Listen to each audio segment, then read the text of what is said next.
Chamo agora nosso próximo palestrante, A. Santos, com o tema: o quanto é difícil para o agente de segurança pública virar e desvirar a chave na hora do serviço e na folga. Pessoal que vai me escutando, se vocês quiserem. Pessoal, bom dia, me chamo Alexandre Santos da Conceição, sou cabo da Polícia Militar, tenho exatamente 22 anos de polícia na corporação, aqui de ser policial, eu atuava na área de alimentação, sou cozinheiro, não tive aquele sonho de ser policial de criança, eu sempre quis ser na vida, vim de escola pública, já morei em Madeira, no bairro da Madeira, que é Salvador, quem conhece, Madeira, São Gonçalo do Retiro. Tinha aquele sonho de sair dali e poder trazer uma qualidade melhor para a minha família. De repente, eu disse, estou fazendo um curso público para poder abrir um restaurante. Aqui estou eu já há 22 anos, na Polícia Militar. Passei por algumas unidades, formei em Camaçari, de lá eu fui para Valéria, onde trabalhei 5 anos, montando o especializado o PEC de Valéria, de lá eu fui para a Unesc BTS, onde eu passei 12 anos. Da BTS eu fui para o Lobato, como eu falando aqui sobre o Lobato, trabalhei 7 anos, e hoje eu fui para o Guatemi. Isso que eu estou contando a vocês aqui vai entrar nesse tema da gente, do agente de segurança pública, enquanto a gente liga e desliga a chave. Eu fui para o Guatemi, depois de ter segundo ponto de área de combate, eu fui parar no Guatemi. E aí, aqui com minha esposa, que bem entendeu como é que fica a nossa cabeça. Você vem num pico elevadíssimo, você de repente baixa. E aí, como é que você mentaliza isso tudo? Tive que fazer todo um trabalho de higienização corporal, mental, para poder tratar com um público diferente. E fui trabalhar na Guatemi. Com 8 meses lá, você pega um policial operacional, coloca numa unidade que é tida mais tranquila, porque você consegue trabalhar com 2 policiais numa viatura. E eu continuei no mesmo combate, eu não consegui mudar, eu não consegui virar a chave. Em 8 meses eu fui escolhido como policial padrão do Atlântico, policial padrão da minha unidade, a questão de armas, de tudo, aquela coisa. Como é que você está conseguindo fazer isso aqui? É uma unidade mais tranquila, dá para você. É muito difícil esse enfrentamento, esse combate, tá? Mas eu estava sempre fugindo, a verdade era essa. Eu estava sempre indo para a polêmica, eu estava sempre subindo no Nordeste. Então a gente consegue ter uma visão diferenciada. E, mediante esse trabalho, hoje eu me encontro na Unesc Atlântica. Após 8 meses, eu fui, como a gente vive na nossa área militar, do nada, mas nada é do nada, é Deus que fica na nossa vida, Ele que opera. E eu fui levado para a Unesc Atlântica de novo, estou trabalhando lá. E gostaria de parabenizar esse projeto, e não só trazer esse contexto, como a colega Cláudia apresentou aqui, que são pessoas que já são palestrantes, mas sim dar a oportunidade de quem está realmente no front, de quem está no combate, trazer as nossas experiências para vocês. Como é o delegado, né, irmão? O delegado Márcio, que tem um estudo mais abrangente, viaja e pesquisa, estuda, consegue trazer uma palestra para vocês no nome de segurança pública. Mas quando é feito a PEC, quando é feito um projeto desse, muitas das vezes a única pessoa que deveria ser escutada, mas que ninguém ouve, é quem está na base. O senador, o deputado, o ministro, todo mundo cria as leis, os projetos, as PECs, mas quem executa é quem está na base. É o policial militar, é o guarda, é o agente penitenciário, é aquela pessoa que está ali. Somos nós que fazemos com que as leis sejam cumpridas. E alguém pergunta a gente como faz, alguém nos ensina, alguém chega para a gente e fala, simplesmente bota lá no papel, nunca assim. Não foi uma diretriz, né? A gente que está lá e sabe a percepção. Como é que o guarda chega lá para pegar conversar com essa mulher, como a gente da Polícia Militar conseguiu fazer. Olha, você não vizinho igual aquilo, que você está batendo na esquina, a gente sabe que você não pode chegar dizendo uma ocorrência que foi o vizinho, você vai causar um caos depois ali. Mas a gente fazia isso antigamente, então 20 anos, a gente já não faz, quando uma denúncia não vale.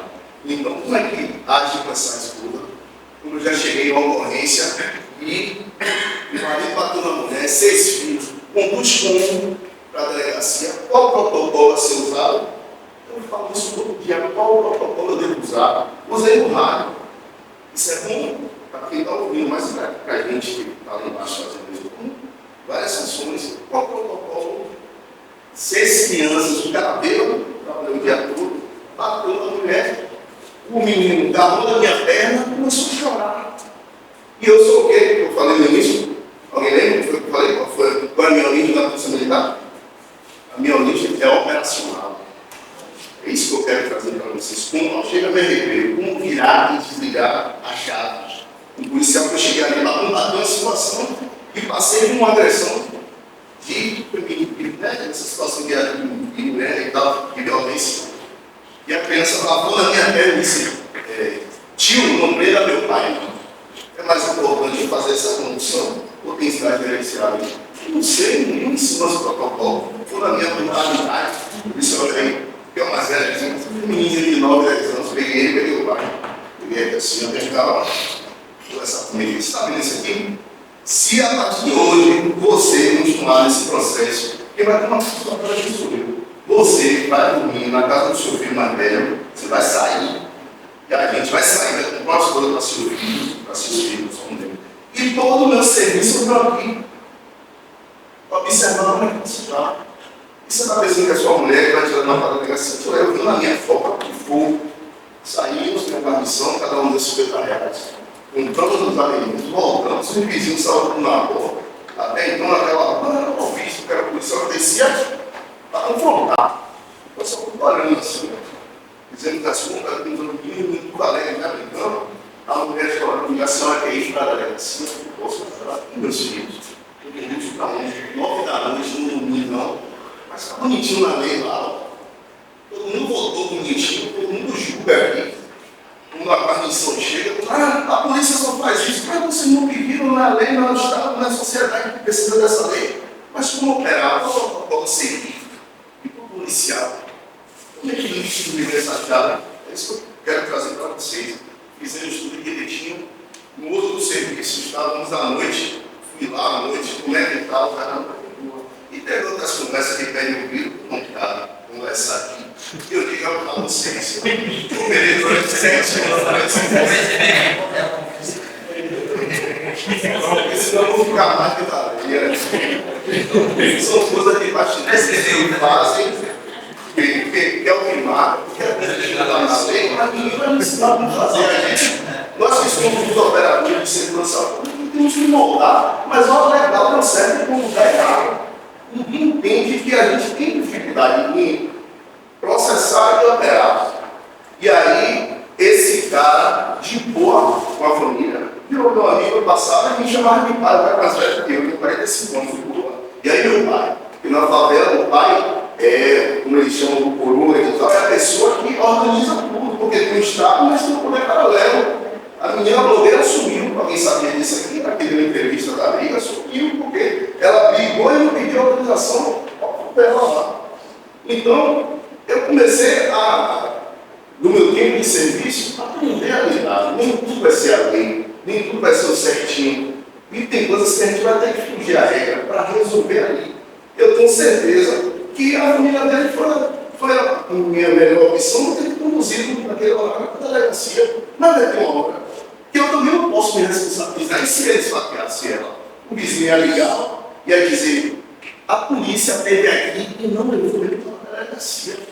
E aí chega na imprensa, e a gente já está. A imprensa tem um papel importantíssimo na sociedade, né? Mas como a gente sabe que existem os lados, e existe também a parte financeira, e eles precisam faturar para dar emprego e tudo. Então, se cria notas, onde uma nota fala uma coisa e a matéria fala outra, e nós temos preguiça de ler. A gente lê a matéria e não faz questão de clicar para ver qual é o tema, qual é o assunto, que a gente acaba absorvendo o que não está medido ali. Né? Então, eu digo assim, para nós policiais, é muito difícil virar a chave. Então, a gente chega, ninguém pergunta como nós estamos na nossa casa, se psicologicamente estamos bem, se fisicamente temos tempo para ir para a academia, se a gente tem tempo de estudar, se a gente está com a nossa saúde mental positiva. O policial turbulento, o policial ganha bem, o policial... Mas a que custo está saindo agora uma nova proposta? eu vi aí comentando, não sei se é verdade, e é ilegal, porque eu falo que sempre existe a lei Maria da Penha existe, mas já existe essa lei no papel que poderia seguir. Não seria mais mecanismo para tentar só, como é que se diz, dar ênfase àquilo ali. É crime policial, agente de segurança pública, fazer bico. E agora está se criando um protocolo, para um caso com 130 mil. Meu Deus, se eu ganhar 30 mil no ano, meu salário horrível, eu vou pagar mais do que o meu salário. E como é que fica a mente desse polícia? Porque se não fosse o bico hoje, então não teria condições de tanto tempo. Nasci e morei na favela, como a gente diz. Hoje, como policial militar, para mim é de boa. Como eu disse, eu não escolhi ser policial militar, não escolhi ser policial hoje. Eu aceito que é o que eu faço. Eu não tenho medo nenhum, mas eu tenho uma esposa, eu tenho meu filho, e aí vamos lá. Porque para alguém me pegar, eu compro. Eu saio, eu sei a minha missão. Mas a minha família, ela tem que pagar esse ônus. Então a gente precisa sair do bairro, paga apartamento, faça falta com casa, condomínio, não posso andar de ônibus, carro, seguro. O salário do policial realmente é ruim, não é, mas ele é compatível na nossa vida. E a escola? Então a gente necessita, infelizmente, fazer o bico. Fazer o bico, se alguém está mal, o estresse, e aí a gente não volta naquela frase, e virar e engraxar. Mas a gente não consegue ser um bom pai, e chega uma ocorrência, tem que ter, lidar com essas questões. Né? Fora do cotidiano, eu trabalho. Essa semana, uma situação comigo, eu trabalhei com o Mingau, lá trabalhando com diamante no Nordeste. É 100% bico. Não tem. É principal a troca de tiro. Tiro vem de tudo que é lado, a parte da viatura você não sabe. Nem. Como é que você vai começar? Você tem um protocolo, a gente não pode atirar. A rua está cheia, ninguém sai na rua. É critério da favela que tem que ficar na rua, não pode correr. Portas não podem ser trancadas. E aí a gente desce, como desce, o cara tirou. O ônibus vinha, a gente estava atrás do ônibus, ele atirou na gente. A gente desceu, não podia ter participado. O pico da gente já subiu, né? Mas quando você vai passando pelas vielas, passa a criancinha dentro da escola que não sabe nem o que aconteceu, só que ela fala. E aí, Chico, tudo bom? Mas você está aqui no topo, você não quer ter sua concentração de ganhar uma quina, um dedo. Mas você aí vira de novo a água, baixa um pouco. E aí, Chico, não quer falar com você, quer bater com você, está sofrendo. E a gente está num pico terrível, cara. Aí passa, a mulher saindo da igreja falou: esses demônios para cá.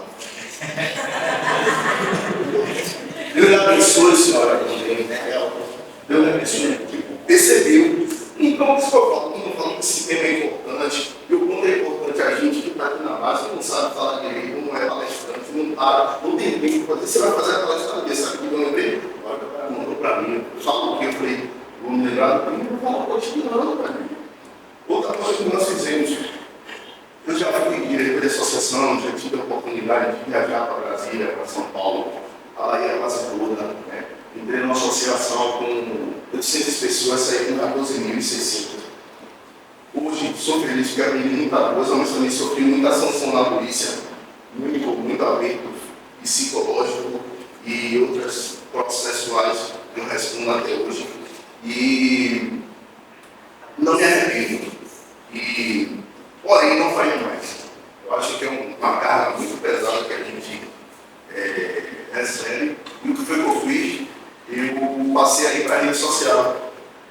Esse é um dos motivos que eu estou aqui. Agora, como fica a cabeça da gente, um policial atuante de área na rede social? A primeira coisa que passou foi os meus comandantes abriram vários fights para mim. Eu saí do excepcional comportamento, que o meu primeiro fight foi por conta de rede social, onde não estava botando na corregedoria, só responder. O corregedor falou: isso é absurdo. Você é um excepcional policial, você está aqui, você não foi nem divertido, não foi. Em sequência saiu abrindo PAI, PDS, um atrás do outro, para me forçar a parar. Eu continuei na rede social.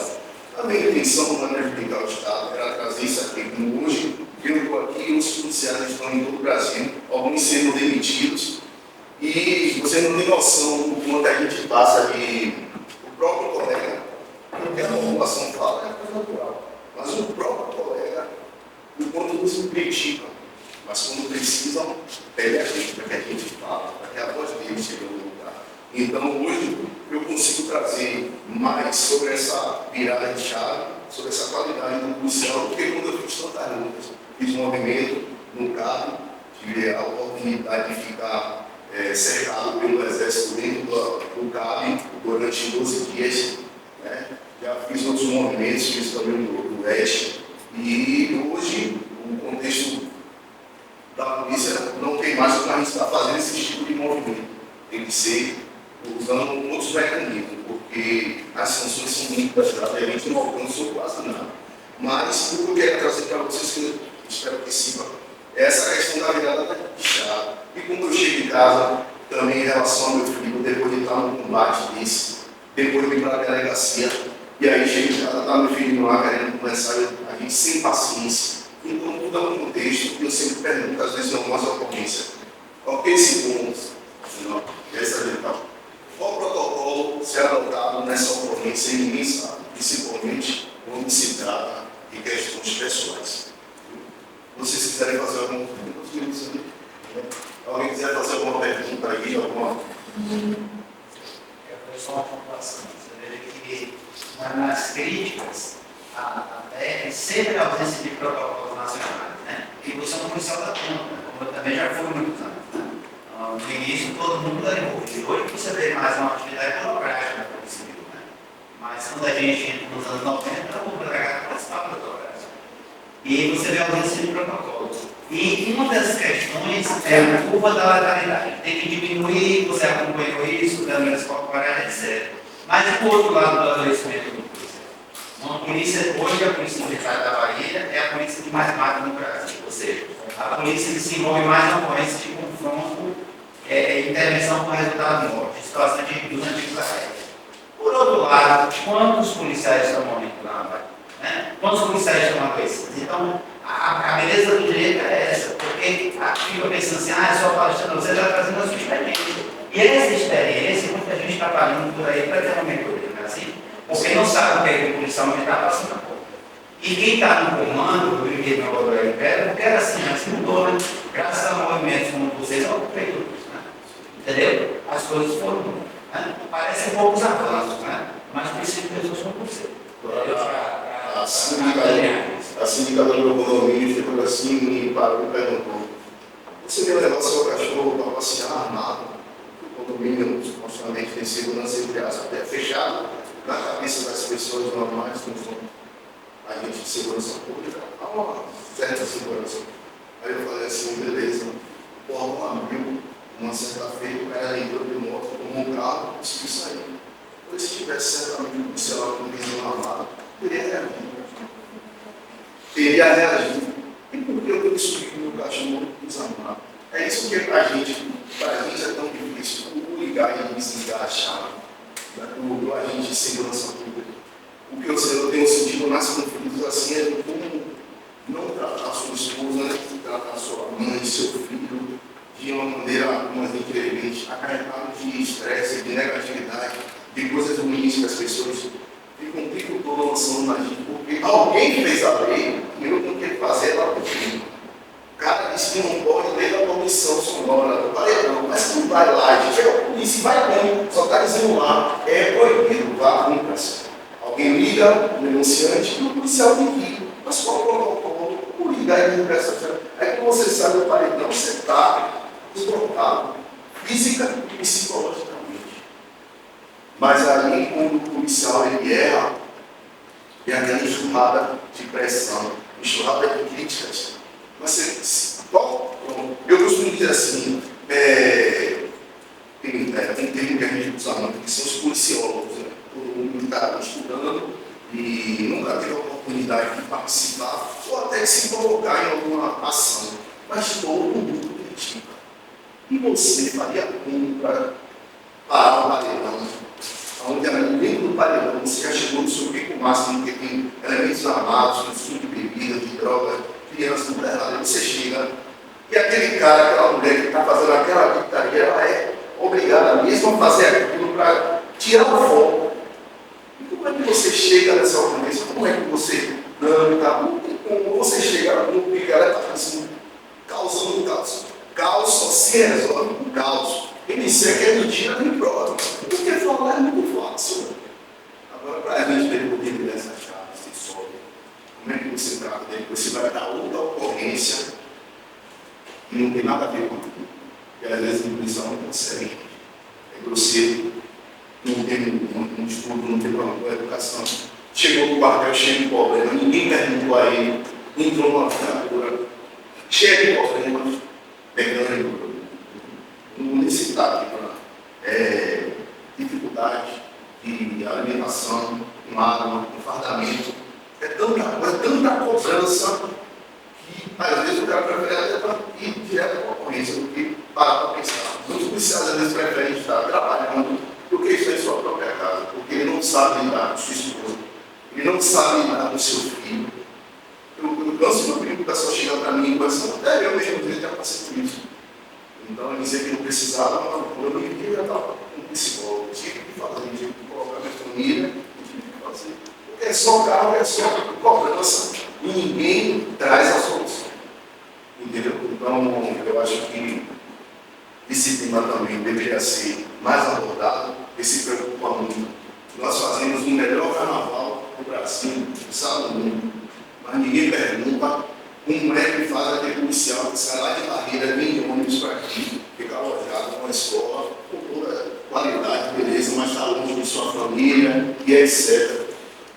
Qual é a diária que esse policial, esse agente de segurança pública ganha? Eu tenho uma irmã que, graças a Deus, estudou na UFBA, formada secretariado, 4 horinhas para pegar a polícia do aeroporto, e se não tiver a viatura, Guarda Municipal, a Polícia Salvador e a Polícia Militar para fazer esse translado, não sai a van.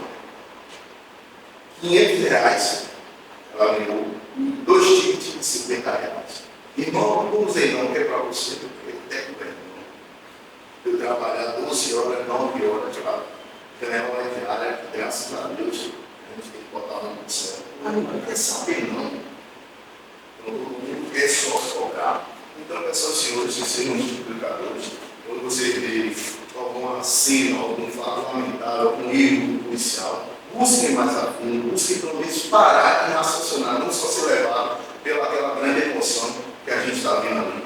Que nenhum policial sai de casa querendo errar um tiro, acertar no inocente, acertar no filho, acertar numa criança. E muitos de nós, como mandaram na minha rede social, você é um capitão do mar.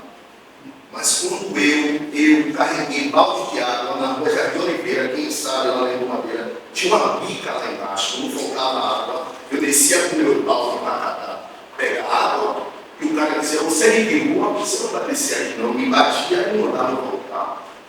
Eu quis fazer a diferença, eu quis estudar para sair dessa realidade. Então é porque hoje eu sou negro, sou preto, e sou policial, para fazer diferente, eu vou bater com mim, meu filho.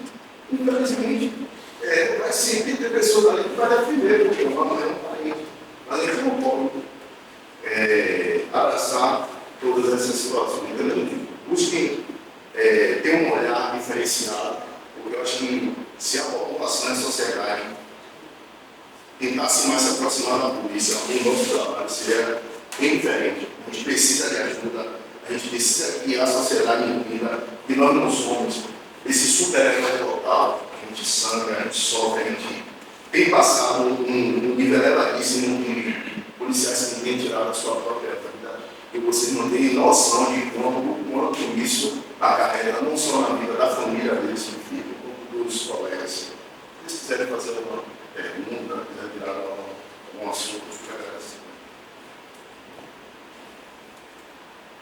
Essa é a então, sou eu.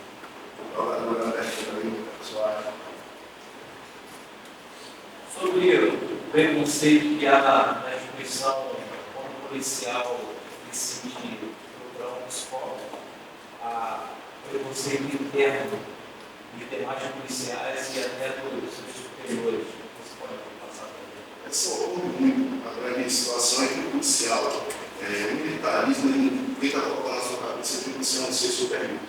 Se chover, você não vai correr farmado, você superior a alguém. Então, para chover, você vai ser policial. Isso aí é uma cultura nossa. O policial, ele está mal ali psicologicamente, mas ele tem vergonha porque o colega dele vai saber, ele vai virar uma chacota interna. Ou como é que eu vou trabalhar com você, irmão? Se tiver uma conta mentira, você não vai sustentar. Sustenta, guerreiro, que nasce essa psicológica, aquela hora toda. Mentira, vai afundando mais o colega. Vai afundando.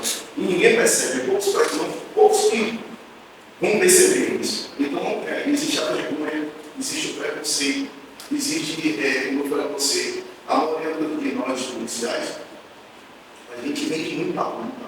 Então, para a gente, até passar isso para a nossa família é uma vergonha. Então, realmente o cara não fala. Ele tem medo que isso caia no papel e ele seja colocado do lado. Ele prefere ir para o uso de bebida alcoólica, fazer uso de droga. É feio e é triste falar isso, mas nós temos um meu acreditar com colegas fazendo uso de droga, de entorpecente e se viciando, infelizmente. E no final eles sabem que é tirando a própria vida. Mas existe sim, a vergonha e o preconceito.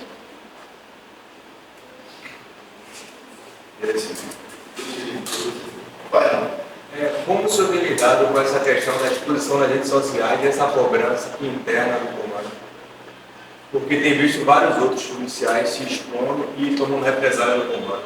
Como tem lidado esse comportamento?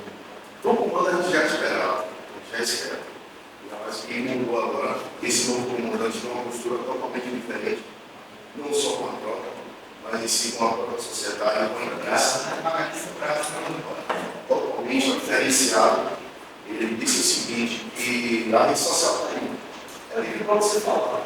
O que você fizer cometer o excesso, você vai responder. Não aquela perseguição que a gente via antigamente. Mas o que foi mais complicado para a gente no início, os próprios colegas não entenderem isso e a crítica terrível. Tanto que a gente chamava isso de blogueiro. Mas quando vem alterado a gente bota do lado, a gente vê quem são os policiais de verdade. Aí eles ficam, eu trabalho com cabo ali, mas é blogueiro, bora aqui, não, cara, nessa rua não, bora.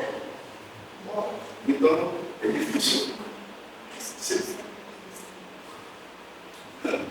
Então, é difícil, mas com os pais.